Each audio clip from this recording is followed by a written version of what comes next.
Alright, well we're back again. So, our bread is ready. So this is the one, like I said, I was going to bake one tonight, one tomorrow morning. So this is the one tonight. So as you can see, it's risen up a little bit, quite a bit more than what it was before. So we're pretty much ready to bake right now. So what I bake in is inside our oven right now as we speak. There is a cast iron crock pot. I use that to bake the bread, and the reason why I do that is it creates a nice moist environment. So the oven right now is running 240 degrees. It is hot in there. So what we'll do is, using some baking paper here, which makes it a little bit easier, I put it over the top of our sourdough. Okay? Then what just helps to flip it is I have one of these, a plate, a bowl, something else that is flat surface. A cookie tray will do the same thing. But what I do is I'll flip this over, like so, okay? And I'll just leave that rest there for a second. While that's doing that, I'll take the lid off our baking tray, our cast iron baking things. All right, so that's come up. Now that's burning hot, we've got to think.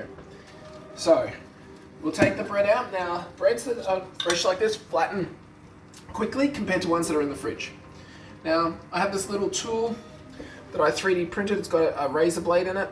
Really good for scoring the bread. So, as you can see, one quick score across, and I'll quickly get that in, very carefully not to burn yourself, into the cast iron thing. I'll add a small amount of boiling water in there as well, and that's just to add a really steamy environment that will help the bread. So we'll put the lid on that. As you can hear it boiling away, we'll close that up. And what we'll do is we'll bake that bread with a lid on for 35 minutes. Then what we'll do is we'll take the lid off, and you can take the lid out or you can leave it in there, and we'll bake it for a further 15 minutes. And like I said, this is at 240 degrees Celsius. And then that bread will be ready. We'll take it out and we'll cool it off. Now, remember I had the sourdough starter that I'd think. So what I've done here is, like I said, you put it in a frying pan, you lightly cook it on one side on a medium to high heat, you flip it over and you cook it again. And what we've really got here is a pan bread. And this will go really lovely. And remember,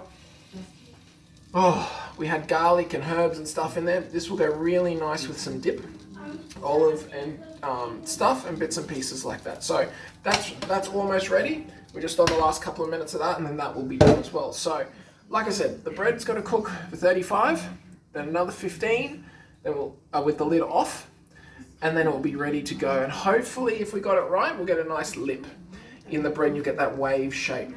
If we didn't, don't be too stressed. It can sometimes be just the bread has flattened out a bit too much then as I was putting it in, and it changed a little bit. The thing you got to look for is a nice golden crust, slightly hollow base on the thingo, and just a nice looking bread. So I'll see you in 45 minutes when we take this bad boy out.